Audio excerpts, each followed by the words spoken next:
Hello बच्चों, मैं हूं गोपाल पालीवाल, आपका फिजिक्स टीचर। बच्चों, आपको पता ही है मैं मेरे यूट्यूब चैनल के ऊपर जेईई एडवांस मेंस के क्वेश्चन सॉल्व कराता हूं। आप मेरे साथ प्रैक्टिस कर सकते हैं। मेरे चैनल को भी सब्सक्राइब करें अगर आपको क्वेश्चन पसंद आए। प्रेजेंट क्वेश्चन बच्चों रोटेशनल डायनेमिक्स से रिलेटेड है। इसके अंदर बच्चों क्या दिया हुआ है, एक थिन यूनिफॉर्म रोड दी हुई है जो कि एक स्ट्रिंग से अटैच्ड है। ये तो बच्चों स्ट्रिंग है, एल लेंथ इसकी है और रोड की भी लेंथ एल ही है, थिन रोड है बच्चों, करेक्ट। और ये एक टेबल के ऊपर, फ्रिक्शनलेस टेबल के ऊपर ये अरेंजमेंट फिक्स्ड है। अब इसको एक इंपल्स दिया गया बच्चों, इस रोड के सेंटर से l x equals to l by two distance, मतलब ये डिस्टेंस है जो एल बाई टू है बच्चों। रोड का सेंटर यहाँ है और यहाँ से यहाँ तक की डिस्टेंस ये एल बाई टू है, करेक्ट। एल बाई एन है। X equals to l by n के ऊपर एक इंपल्स पी दिया गया है बच्चों, करेक्ट। तो ये कह रहा है कि ये रोड रोटेट होने लग जाती है और ये स्ट्रिंग इसी के साथ है जो रोटेट होती है, मतलब देयर इज नो, मतलब ये अलाइंड ही रहती है, मतलब ये पूरा अरेंजमेंट इस टाइप से रोटेट होगा, करेक्ट। ऐसा नहीं कि जो रोड आगे चल के ऐसे टर्न हो जाती है और स्ट्रिंग ऐसे रह जाती है, इस टाइप का अरेंजमेंट नहीं है। ये अलाइंड रहती है throughout the rotation, understand. Around point O के रेस्पेक्ट में, पॉइंट ओ यानी इस सर्कल का सेंटर जिसके ऊपर इस रोड की टिप है जो रिवॉल्व करती है, with the road remaining aligned with the string.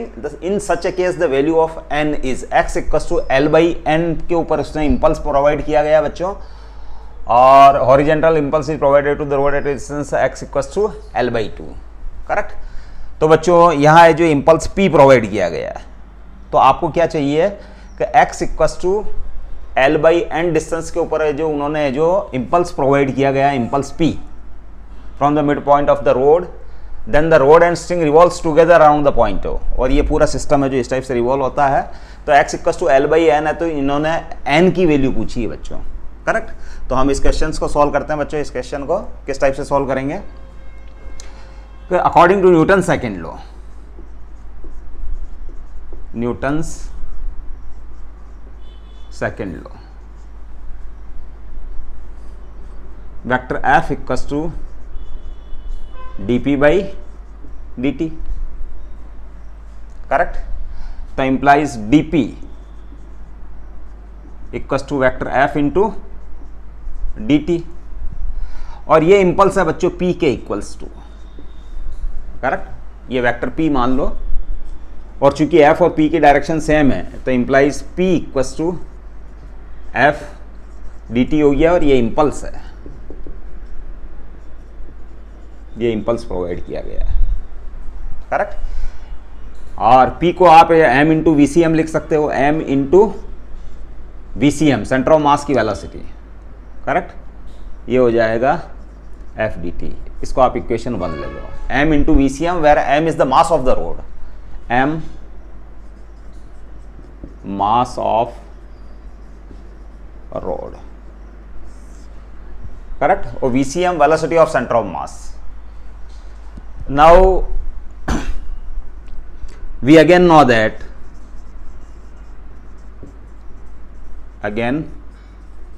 that torque, जिसको टाउ से शो करते हैं, r cross vector f, where f is the external force, equals to vector dl by dt.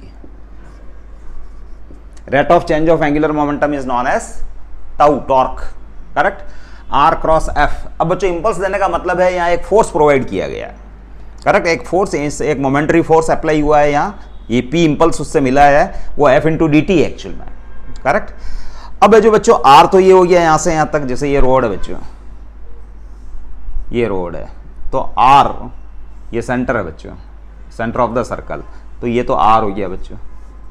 और ये इंपल्स मतलब आपने एक फोर्स प्रोवाइड किया था जिससे, है ना, इंपल्स F। तो R और F के बीच में, R की डायरेक्शन तो ये और F की डायरेक्शन ये, तो थीटा तो कितना हुआ, 90 डिग्री हो गया। तो ये रह गया बच्चों r f, theta equals to 90, और आर एफ, करेक्ट, साइन 90, और d l by d t, d t को भी इस साइड में शिफ्ट कर दो बच्चों, डी टी, और ये हो गया वेक्टर डी एल, करेक्ट। आप है जो वेक्टर वाला साइन हटा सकते हो क्योंकि रोटेशन है जो ऑब्वियसली है, जो इंपल्स इस डायरेक्शन में लगा हुआ है तो इस डायरेक्शन में इसका रोटेशन होगा बच्चों। तो आप मैग्नीट्यूड की टर्म में भी इसको लिख सकते हो। Now r f d t, r f d t equals to d l, now r f d t को आप जो वापस लिख सकते हो बच्चों m into we C m from one, f d t is m into we C m and r. अच्छा ये मोमेंट अपन है जो अबाउट ओ ले रहे हैं अपन, अबाउट ओ, मतलब ये टॉर्क जो कैलकुलेट कर रहे हैं अबाउट ओ, सेंटर के रेस्पेक्ट में टॉर्क कैलकुलेट कर रहे हैं बच्चों। तो अब जो आर जो है जहां आपने इंपल्सिव फोर्स अप्लाई किया है, करेक्ट है, ये इसकी डिस्टेंस है जो बच्चों आर, जहां जिस पॉइंट के ऊपर ये लगा है वो डिस्टेंस आर है सेंटर से, तो ये हो जाएगा एल की, तो जो ये स्ट्रिंग है एल लेंथ की, और ये l/2 है और यहां से यहां तक x है, तो l plus l/2 plus x, ये l यहां से यहां तक l/2 और यहां से यहां तक x, यहां से यहां तक x, करेक्ट। तो ओवरऑल डिस्टेंस हो गई l plus l/2 3l/2 plus x, और चेंज इन एंगुलर मोमेंटम, इस इंपल्स के कारण रोड रोटेट होना स्टार्ट हो जाएगी, तो O के अबाउट है जो उसका रोटेशन होगा, तो आप उसको I ओमेगा लिख सकते हो। क्या लिख सकते हो? I omega, where I is the moment of inertia, I is the moment of inertia.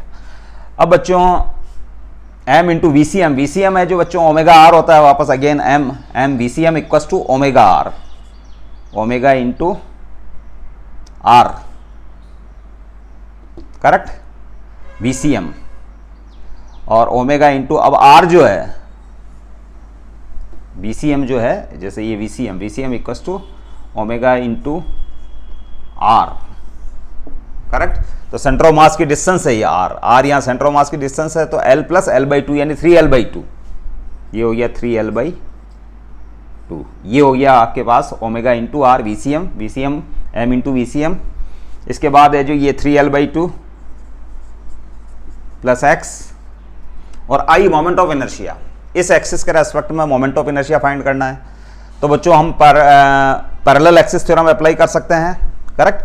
ये डिस्टेंस हो जाएगी d, और ये ICM प्लस MD स्क्वायर, यानी आपका ये फॉर्मूला वर्क करेगा I equal to ICM plus MD square, parallel axis theorem, correct.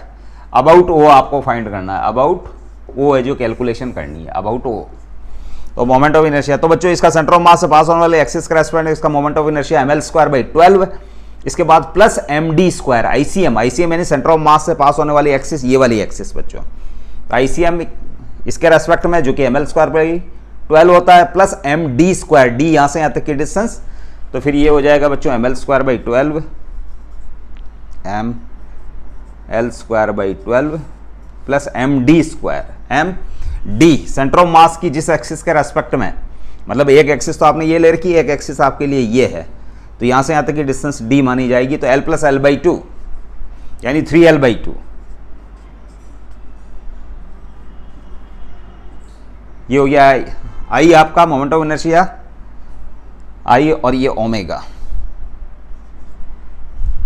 Correct. इस ओमेगा से ये ओमेगा काट दीजिए आप, करेक्ट। इसको भी सॉल्व कर लेते हैं बच्चों, ये 3ml/2 it is 3l/2 plus x, ये जो MD स्क्वायर है, सॉरी MD स्क्वायर। अब इसमें जो बच्चों मैं 12 LCM ले लेता हूँ, करेक्ट, क्योंकि इसको सॉल्व करेंगे तो 9l²/4 आएगा, तो मैंने 12 LCM ले लिया बच्चों, तो ये हो जाएगा बच्चों ml², 3, ये 9ml², सॉरी 9l² तो ऑलरेडी था, और ये 6 4 3 ये 27, सॉरी 27 ml², करेक्ट। तो ये हो गया बच्चों 3ml/2, और ये 3l/2 प्लस x, ये हो गया 28 ml²/12। अब बच्चों इसको हम काट सकते हैं, m से m कैंसिल, इस l से इसका स्क्वायर कैंसिल, इसको काट दो बच्चों, 6 14 3 7, तो ये 7l/3, और ये 3l/2 प्लस x, और ये हो गया 7l/3 7L/3। अब बच्चों x के लिए सॉल्व कर दें तो ये इधर चला जाएगा 14L और ये हो जाएगा 9, 14L/9 माइनस 3L/2। 18 LCM ले रहा हूँ, फिर मैं LCM ले रहा हूँ 18, करेक्ट। तो 28 माइनस 27, 28 माइनस 27 L बच्चों। तो ये आ रहा है बच्चों x इक्वस टू आपके पास आ रहा है फाइनली, x इक्वस टू आ रहा है आपके पास L/18। तो इसको इक्वेट कर लो आप L/n से, तो n इक्वस टू आ रहा है बच्चों आपके पास 18। तो बच्चों ये क्वेश्चन है जो इजीली सॉल्व हो रहा है। आपको सिर्फ कुछ फंडामेंटल प्रिंसिपल है, जैसे principle of conservation principle Newton second law apply करना है। इसके बाद Newton second law in rotational dynamics, torque equals to dl/dt, understand, ये अप्लाई करना है आपको। और सिंपली ये जो आप है जो मोमेंट ऑफ इनर्शिया कैलकुलेट करके है जो n की वैल्यू फाइंड कर सकते हैं। n की वैल्यू यहाँ जो बच्चों 18 आ रही है। तो क्वेश्चन आपको जो समझ में आया होगा। हम अगले क्वेश्चन के साथ फिर मिलते हैं। Please stay blessed till then, thank you.